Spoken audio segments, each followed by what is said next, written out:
doon napalaki ng sugat. Kaya maging yung mga truck na dumadaan, nagkakaproblema pag nagpapalaaw yung pagbutas.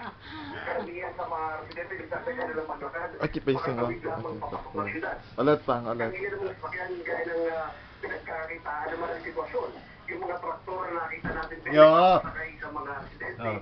Na kailangan magbayad ng 10 piso kada ulo.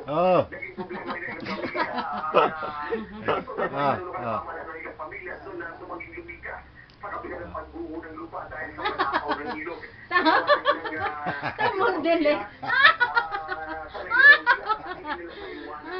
Ay baba, maka-entretener kumbo, makaugot. Maka-entretener. Ng video siya? Mga palengke at makabili ng mga Ate lang ko. Day, ay. Pagkilay ka kara.